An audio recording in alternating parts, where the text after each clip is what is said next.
नमस्कार, न्यूज़ मंच देख रहे हैं आप और मैं हूं विशाल वैभव।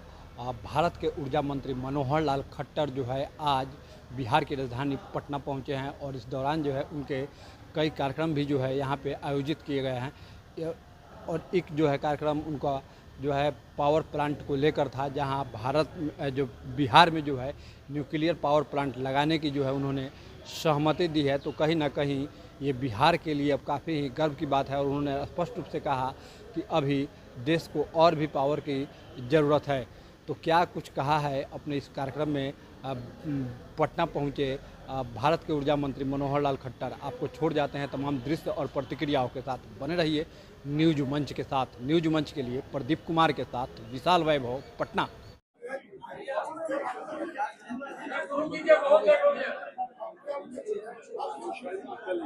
डिमांड है, एक तो न्यूक्लियर पावर के लिए एक इन्होंने डिमांड की है। हमने पहले से आग्रह किया कि एक न्यूक्लियर डिमांड का प्रोजेक्ट ये लगाएं, हम उसमें सहायता करेंगे। दूसरा एक स्टोरेज का जो प्रोजेक्ट है, बैटरी स्टोरेज के लिए 1000 मेगावाट का एक सहायता वीजीएफ की उन्होंने मांगी है। हमने प्रिंसिपली उसको हाँ किया है कि आरी का उत्पादन जितना इनका होगा उस हिसाब से हम इसको भी मंजूर करेंगे। इन्होंने अतिरिक्त बिजली की आपूर्ति भी इन महीनों की 6 महीने के लिए आगे के लिए मांगी है, 500 200 यानी 250 मेगावाट, और अगले 3 महीने 500 मेगावाट ये भी हमने मंजूर कर दिया है। इसलिए जो भी डिमांड थी कुछ पूरी हो गई हैं, कुछ जो डिमांड्स है उसका विचार करके बाद में इनको बताएंगे।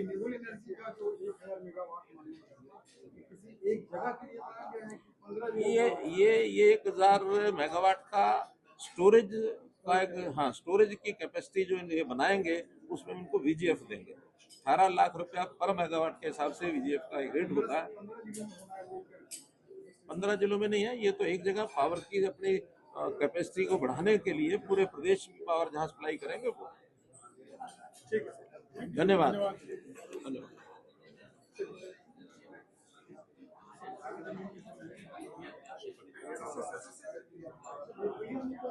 सिक्योरिटी ये भी अपने आप में बड़ा इशू हो गया है।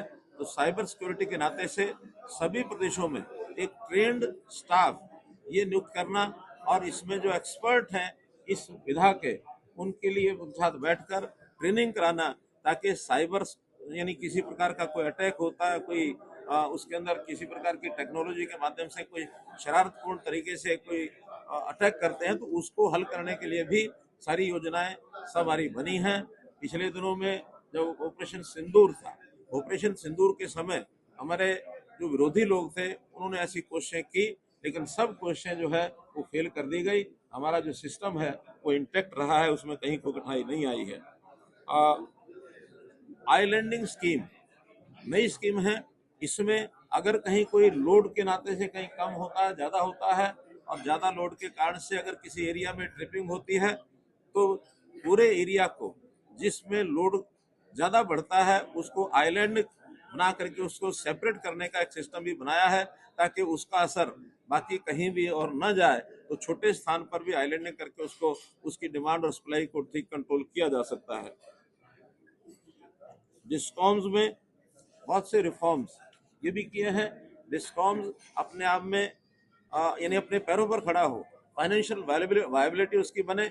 हमारी जो AT&C लॉसेज वो कम कैसे हो, हर प्रदेश के अलग अलग से ये सारे काम किए जा रहे हैं।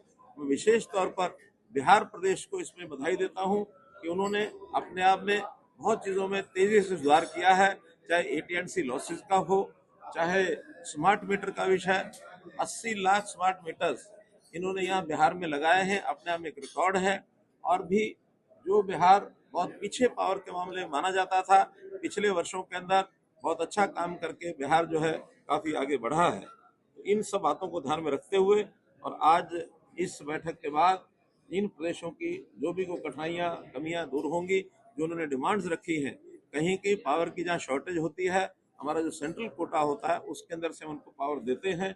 और हमने अश्योर किया है कि अब पावर कहीं भी किसी भी प्रदेश में किसी भी समय कम नहीं होने देंगे। सेंट्रल कोटा जो हमारे पास रहता है उसमें से पावर सप्लाई करना ये हमारा काम करेंगे। नई जनरेशन हो, खास करके रिन्यूएबल एनर्जी के माध्यम से हम आगे बढ़ें, और उसमें स्टोरेज का विषय भी आगे बढ़े, उसमें भी हम सहायता दे रहे हैं, VGF दे रहे हैं, और इस प्रकार से एक अच्छी प्रकार से मीटिंग समाप्त हुई है। बिहार से क्या डिमांड शुरू करें। मित्रों, जैसा आपको जानकारी है कि आज पूर्वी क्षेत्र की क्षेत्रीय जो हमारे प्रदेशों के पावर मिनिस्टर्स हैं उनकी एक कॉन्फ्रेंस यहाँ पटना में रखी गई है। आज दिन भर की चर्चा के बाद वैसे तो देश भर में सभी क्षेत्रों की ऐसी मीटिंग हो रही है। आज ये 5वीं क्षेत्रीय मीटिंग थी और इस 5वीं मीटिंग के बाद देश भर की सभी हमारी क्षेत्रीय मीटिंग पूरी हुई है। यहाँ पर हम पावर के अलग अलग मुद्दों पर चर्चा करते हैं। प्रदेशों की जो कठिनाइयां हैं, उनके इश्यूज हैं, उनके सुझाव हैं, वो प्राप्त करके उसी अनुसार आगे कार्रवाई करते हैं। पहला विषय रिसोर्स एडुकेशन प्लान, जिसके अंदर पावर कितनी कहाँ आवश्यकता है, रिसोर्सेज कितने हैं, कैपेसिटी कितनी है, कितनी टाई अप हो गई है, कितनी शेष है, इसकी प्लानिंग एक एक प्रदेश की बनती है। उसमें थर्मल पावर है, फिर आरई में सोलर है, विंड पावर है, इसी प्रकार स्टोरेज के जो प्रोजेक्ट्स हमारे पीएसपी के बेस के वो चल रहे हैं। और इसी में एक निवेदन सभी प्रदेशों से किया गया है कि कम से कम 1 यूनिट न्यूक्लियर पावर का भी सब लोग अपने यहाँ प्लानिंग बनाए। उस सारे की योजना बनी है और प्रदेश अनुसार 2035 तक आने वाले 10 वर्षों में पावर की आवश्यकता के हिसाब से सारी योजना, सारी प्लानिंग बनी है। जहाँ तक आज की स्थिति है, देश भर में जितनी आवश्यकता हमारी पावर की है वो सब पूरी कर रहे हैं। 10 साल पहले 2013-14 में हमारे यहाँ पावर की डेफिशिएंसी थी, लगभग 4.5% पावर कुल मिलाकर शॉर्टेज थी।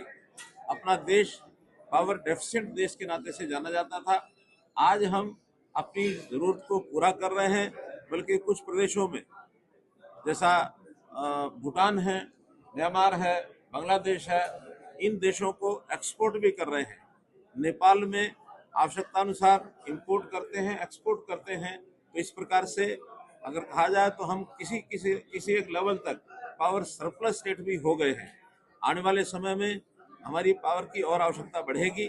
आज पीक डिमांड पिछले वर्ष 250 मेगावाट थी, हमने उसको पूरा किया था। इस बार अनुमान के हिसाब से उतनी आवश्यकता नहीं पड़ी, हमने लिमिट उसकी 270 गीगावाट ये सोची हुई थी। 270 की बजाय अभी तक 242 गीगावाट तक की हमारी आवश्यकता पहुंची है, जिसको हमने पूरा किया है। तो ये पावर सितंबर के महीने में इससे बढ़ने की स्कोप हो सकता है, अन्यथा यही पीक जो पावर है मानी जाएगी। इसको पूरा करते हुए power for all at all times, ये हमने स्लोगन दिया है कि power for all at all times, सभी के लिए बिजली, हर समय बिजली ये देश में उपलब्ध रहेगी, इसमें कोई कठिनाई नहीं आएगी। और इसी प्रकार से ट्रांसमिशन का विषय, दूसरा विषय ट्रांसमिशन में आने वाली कठिनाइयाँ, आरओडब्ल्यू की कठिनाइयाँ कुछ प्रदेशों की होती हैं, उसको सॉल्व करने के लिए रास्ते सुझाए गए हैं।